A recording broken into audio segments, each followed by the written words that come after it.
invitamos en esta mañana a reflexionar. Vamos a estar leyendo como texto base el Evangelio según San Marcos, el capítulo 8, y vamos a leer los versos del 27 al 29. Así que leemos en el nombre del Padre, del Hijo y del Espíritu Santo la palabra del Señor, y dice así. Salieron Jesús y sus discípulos por las aldeas de Cesarea de Filipo, y en el camino preguntó a sus discípulos diciéndoles: ¿quién dicen los hombres que soy yo? Ellos respondieron: unos Juan el Bautista, otros Elías, y otros alguno de los profetas. Entonces él les dijo: ¿y vosotros? ¿Quién decís que soy? Respondiendo Pedro le dijo: tú eres el Cristo. Esta es palabra de Dios. Hermano, una de las cosas que muy frecuentemente nos pueden suceder es que usted idealiza algo y luego todo sale diferente a como usted lo esperaba. Quiere decir que hay cosas que nos hacen mucho daño, no por la manera en que suceden, sino por las expectativas que nosotros nos hemos creado. Así que realmente lo que es la frustración y la decepción son elementos que nos hacen mucho daño emocionalmente y que son parte de nuestra vida diaria. Por ejemplo, el trabajo que tú esperas y que no llega, o sencillamente que aunque tú lo hayas esperado, cuando llega no es lo que tú creías que iba a ser. Una relación en la cual usted ha puesto todas sus esperanzas y sus expectativas y que después no funciona. Una jubilación que tú has programado con toda la ilusión para descansar, para pasear, y el mundo se te vira al revés, ya sea con una pérdida, ya sea con una enfermedad. Muchas pueden ser las razones por las cuales siempre usted va a tener que lidiar con la decepción o con la frustración, porque nuestras expectativas a veces incluso son demasiado altas. Y nosotros tenemos muchas variantes para responder a esta situación de frustración. Muchas veces nosotros en nuestras reacciones vamos reflejando un poco de nuestro carácter o de nuestro temperamento. Por ejemplo, cuando usted vive la decepción, puede ser que usted caiga en ansiedad o en estrés, o que usted se deprima, o que sencillamente usted crea que ya no vale la pena y se tire la toalla, o sencillamente se vuelve iracundo porque va todo en contra de lo que usted ha pensado, ha recreado en su mente, y la pérdida de confianza le lleva a perder la esperanza en un proyecto o en una persona. Pueden ser muchas las variantes de nuestra respuesta a la frustración y a la decepción. Y todo también depende de los niveles de tolerancia que usted desarrolle o que usted tenga.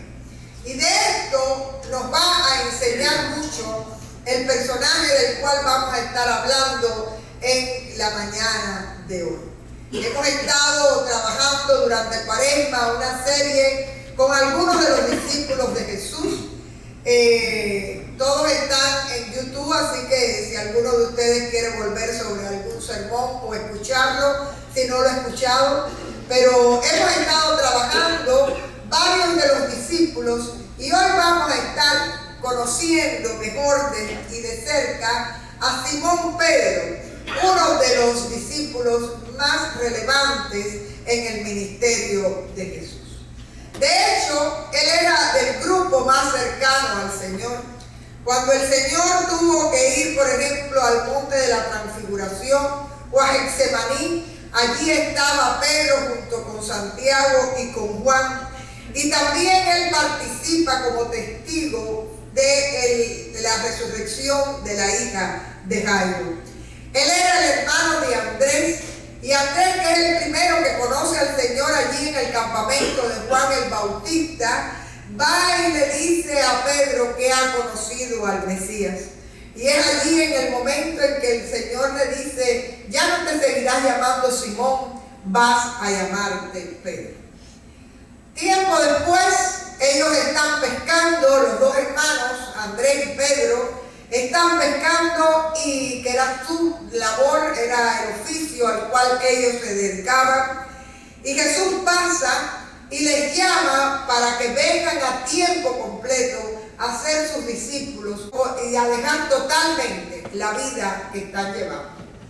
Si hay algo que sabemos de Pedro, es que tuvo que dejar mucho, porque sabemos que Pedro tenía una familia, que era casado, porque recuerden que en un momento determinado la suegra de Pedro tuvo fiebre y Jesús fue y la sanó. Así que Pedro es uno de los que más tiene que dejar atrás, dejar a su familia, y sigue a Jesús sin remordimiento, al contrario, con una ilusión y con una esperanza extraordinaria. Pedro es el que dice sí desde el primer momento al llamado de Jesús. Pero hoy me gustaría que miráramos tres facetas o tres momentos que nos hablan de su fe, de su confianza en el Señor y de su fidelidad. Lo primero es este texto que hemos acabado de leer, un texto que, si ustedes se ponen a ver, realmente es profético, porque Pedro es el que define que Jesús es el Cristo.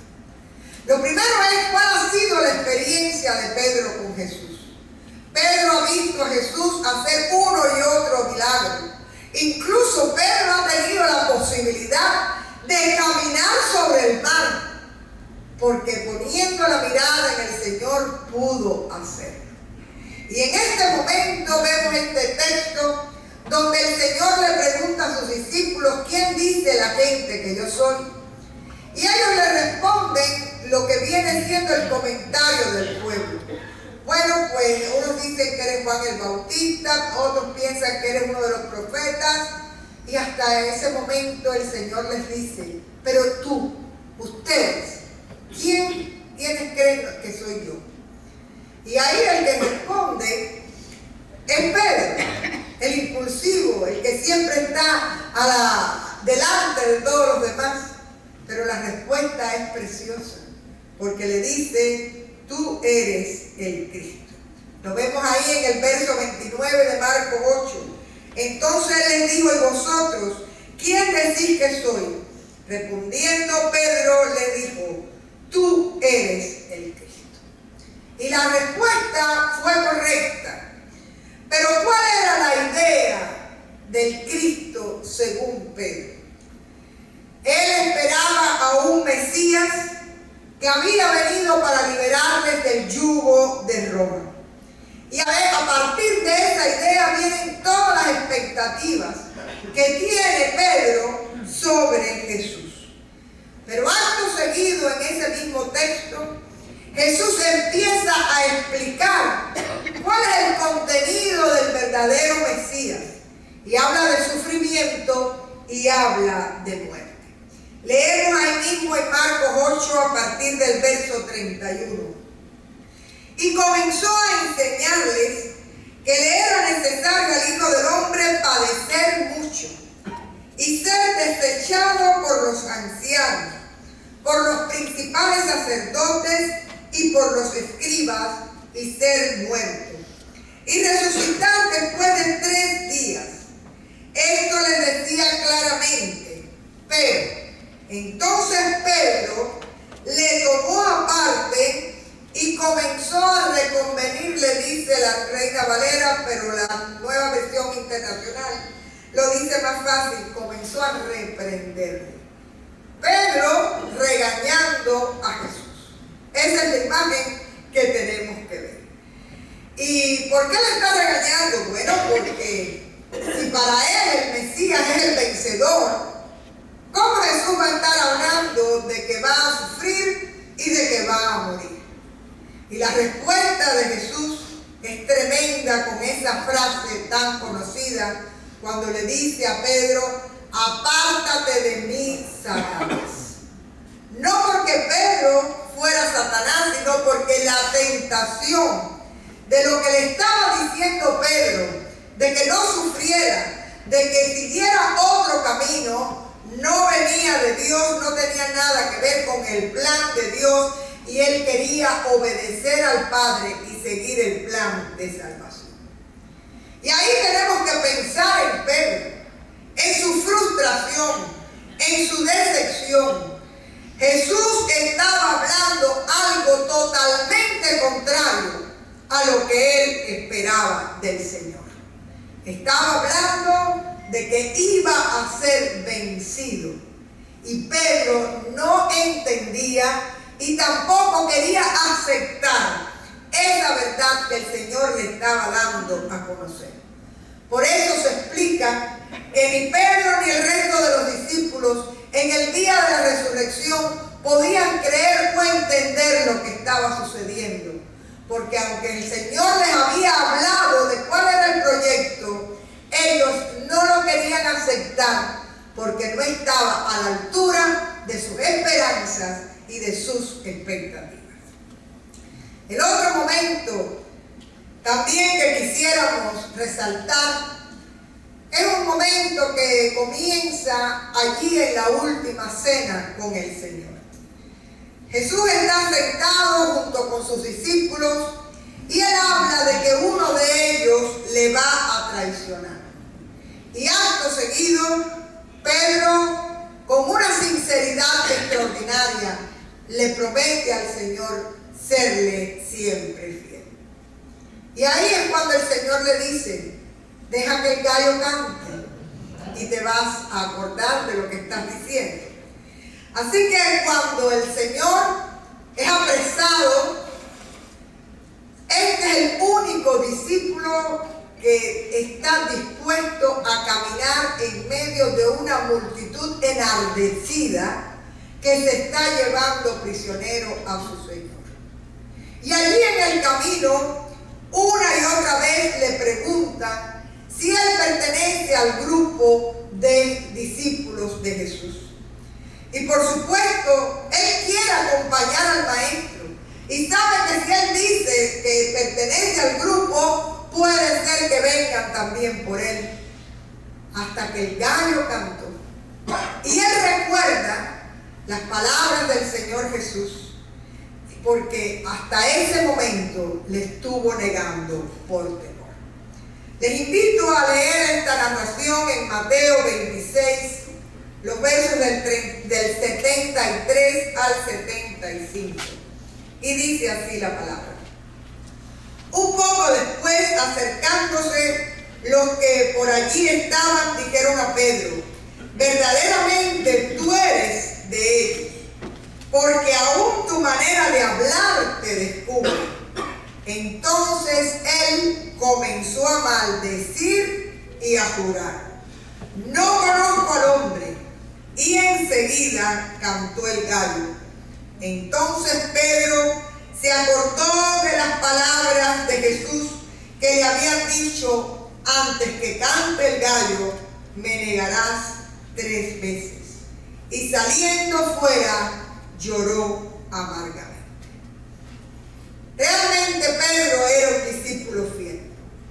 Solo el gesto de querer acompañar a Jesús en medio de la multitud, incluso en la distancia, te dice que realmente para él el maestro era importante. Y en medio de esa situación difícil, no se da cuenta y es tentado y una y otra vez niega al Señor.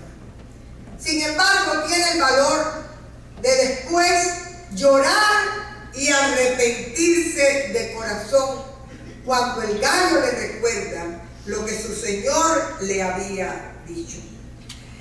Este es el discípulo que después de haber negado ante gente insignificante como una criada al Señor Jesús, después tiene la valentía del día de Pentecostés de pararse en Jerusalén y proclamar al Cristo resucitado, y es el primer sermón de la iglesia donde se convierte multitudes en aquel día de Pentecostés. Quiere decir que este es el primer discípulo que también el Señor escoge para que en la mañana de resurrección, cuando María viene a anunciar que no ha encontrado al Señor, es el primero que entra a la tumba y que declara que la tumba está vacía. Aquel que niega al Señor ante una criada, después va a ser testigo del Cristo resucitado allí en Jerusalén y va a marcar la historia de la iglesia para la eternidad. Otro momento significativo de la vida de Pedro que nos gustaría ahora mirar está ahí en Juan 18, los versos del 1 al 11. Y dice así: habiendo dicho Jesús estas cosas, salió con sus discípulos al otro lado del torrente de Cedrón, donde había un huerto, y en el cual entró con sus discípulos. Y también Judas, el que le entregaba, conocía aquel lugar, porque muchas veces Jesús se había reunido allí con sus discípulos.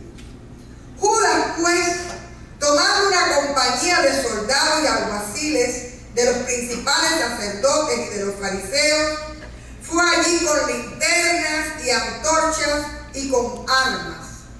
Pero Jesús, sabiendo todas las cosas que le habían de sobrevenir, se adelantó y le dijo: ¿a quién buscáis? Le respondieron: a Jesús Nazareno. Jesús les dijo: yo soy. Y estaba también con ellos Judas, el que le entregaba. Cuando les dijo: yo soy, retrocedieron y cayeron a tierra. Volvió pues a preguntarle: ¿a quién buscáis? Y ellos dijeron: a Jesús Nazareno.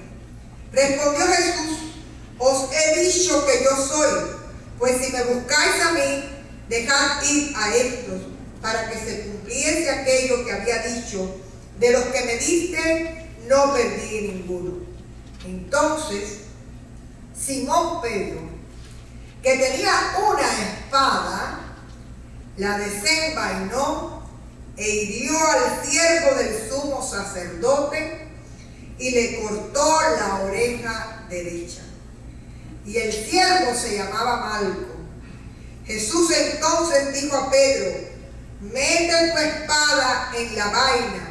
La copa que el Padre me ha dado, ¿no la he de beber? Este momento es crucial en la vida de Pedro. ¿Cómo es posible que aquel que él vio calmar el viento y la mar en la tempestad no pudiera en este momento parar a aquellos que venían a apresarle? Pedro no acepta lo que está sucediendo.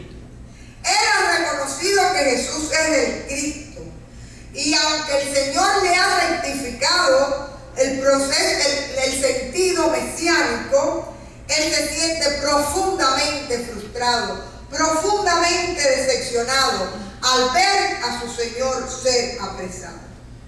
¿Cuál habrá sido el dolor en su corazón? Y habíamos hablado de que hay diferentes maneras de reaccionar a la frustración y a la decepción. Y en este caso, Pedro, ante un sueño roto, con su expectativa mesiánica deshecha, reacciona con violencia, movido por la ira y por el enojo. Responde a la amenaza y corta la oreja de aquel hombre para ganar el control y para tratar de cambiar la historia.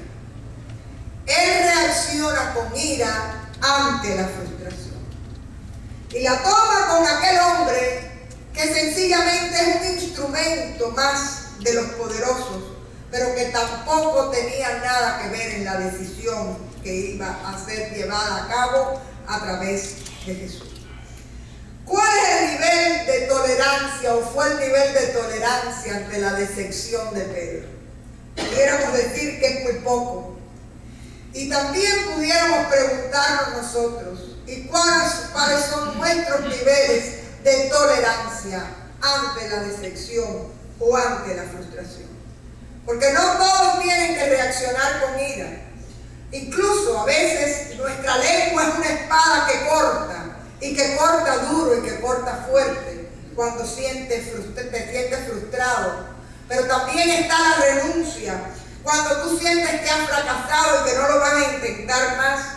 Está el hecho de aislarnos, cuando te duele tanto que no quieres ni relacionarte con la gente que te ama.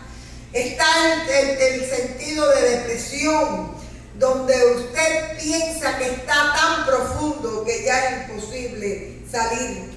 Y el rencor hace que la herida se haga cada vez mayor, cada vez más intensa y no pueda llegar a la sanidad. Y si hay algo malo ante la frustración y la decepción, es el enojo que muchas veces sentimos contra Dios. Porque nosotros hemos escrito nuestra historia a nuestra manera y con nuestras expectativas. Y cuando el Señor no nos responde como nosotros queremos, muchas veces el enojo va directamente contra el Señor, porque no contempla nuestros proyectos de vida y las cosas salen de forma diferente. Sin embargo, hermanos, este mismo Pedro, que ha reaccionado con esa ira en un momento crucial, es el Pedro que después el Señor escoge para que apaciente a sus ovejas, para que cuide del pueblo de Dios, porque el Señor ve en él esa entrega, esa fidelidad, ese amor y sobre todo su corazón pastoral. Dice Juan 21, 15, 17, una pregunta que el Señor le hace 3 veces a Pedro. Simón, hijo de Jonás, ¿me amas? Y Pedro le responde, sí, Señor, tú sabes que te amo. Y le dice el Señor, pastorea mis ovejas. Es decir, es la persona a la cual Jesús quiere dejarle la tarea de pastorear a su grey. Y la historia ha sido muy injusta con Pedro, porque si hay algo que la gente siempre recuerda de Pedro, es que negó al Señor y que cuando el gallo cantó, lloró arrepentido. Pero lo interesante es que en este momento de la vida de Pedro, él supo rectificar, supo llorar por arrepentimiento, a diferencia de Judas, que lloró por remordimiento, pero que nada cambió en su interior. También a Pedro se le juzga por su carácter impulsivo, pero fue el único que estuvo dispuesto a meterse en medio de una multitud enardecida para acompañar al maestro que amaba, aunque fuera desde la distancia. Y luego, ese amor por el Señor, a pesar de haberle negado allí en el camino, el Señor lo pudo redimensionar para usarlo para predicar el Evangelio. Y no solo a los judíos, sino que es Pedro aquel que tiene la visión cuando le predica a Cornelio de que también Jesucristo ha muerto para los gentiles, para aquellos que no pertenecen al pueblo judío. También es el único que en un momento determinado, reconociendo que Jesús era el Cristo y sin entender el proyecto mesiánico del Señor, está dispuesto a defenderlo con lo que tenía él a mano. Pero después él se rinde totalmente al proyecto de amor y de salvación de Jesús y llega a ser un instrumento útil para el Evangelio. En 1 de Pedro 2, verso 24, él lo resume de esta manera: lo que llegó a entender acerca del amor del Señor, quien llevó él mismo nuestros pecados en su cuerpo sobre el madero, para que nosotros, estando muertos a los pecados, vivamos a la justicia, y por cuya herida fuisteis sanados. Quiere decir, al final, aquel proyecto mesiánico que él tenía en su mente es derribado en el proyecto, sobre el proyecto del amor de Dios, el Cristo que muere y resucita para hacernos parte del pueblo de Dios.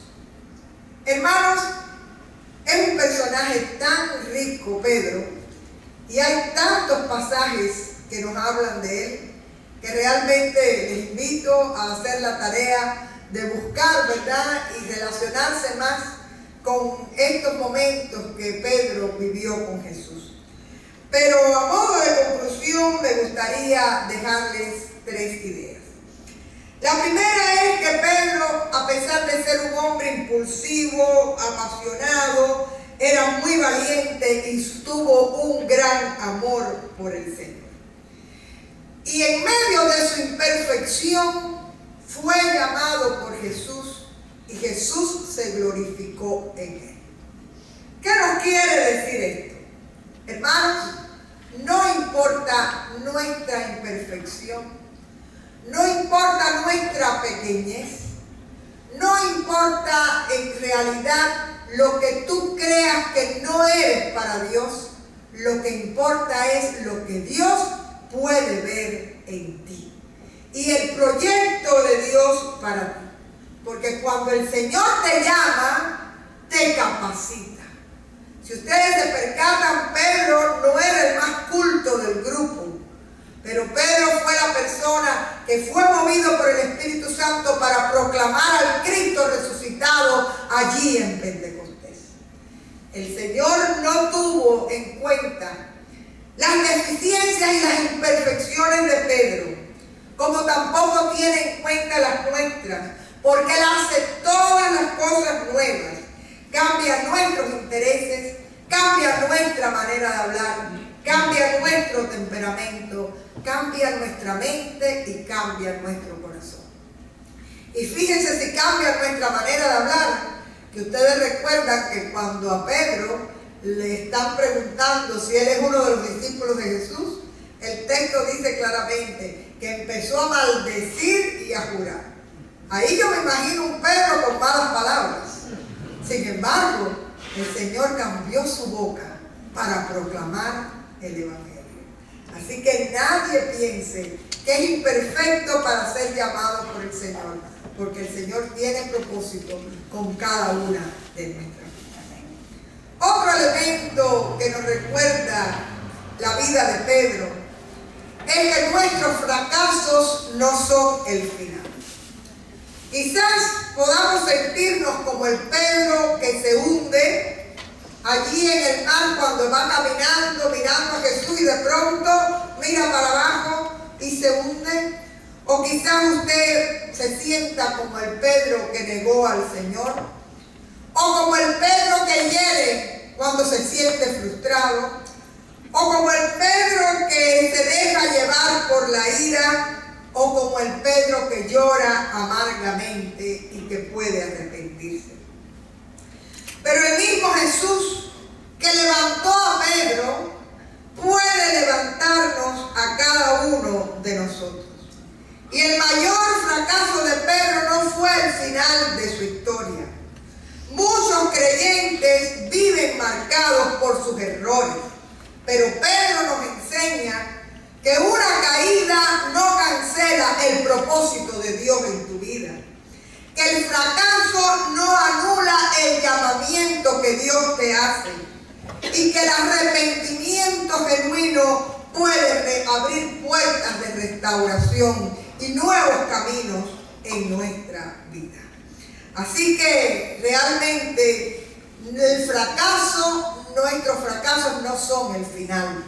El Señor puede glorificar su nombre en nuestra vida a pesar de nuestros errores. Y por último, me gustaría dejarles la idea de que la gracia de Jesucristo en nosotros obra para bendición de nuestras vidas. La gracia de Jesucristo pudo transformar la debilidad y los errores de Pedro en fortaleza. Al Pedro que Jesús conoció, el Señor lo hizo una roca y realmente fue quebrantado en un momento, pero fue levantado por el Señor de una manera extraordinaria para ser testigo de la gracia y del poder de Dios. La gracia modeló a Pedro como modela nuestro carácter, como modela nuestra forma de hablar, como modela nuestros pensamientos, como puede modelar nuestro temperamento. Y por la gracia de Dios es que el Señor va a ir trabajando en tu vida de tal modo que en algún momento tú puedas ser imagen de Dios para aquellos que te rodean. Y Él puede transformar tu vida de tal manera que tú seas anuncio como lo fue Pedro. Simón Pedro, según la tradición, vivió para servir a Cristo y murió por Cristo. Cuenta la tradición de la iglesia cristiana que Él fue crucificado en una cruz igual a la del Señor, pero de cabeza, porque Él no quiso ser crucificado como su maestro. Y si hay algo que nos inspira en esta tarde, es que sea Simón Pedro nuestro ejemplo en este momento para servir al Señor a pesar de nuestros tropiezos y faltas, y que Dios pueda glorificarse en nuestras vidas. Que el Señor les bendiga. Vamos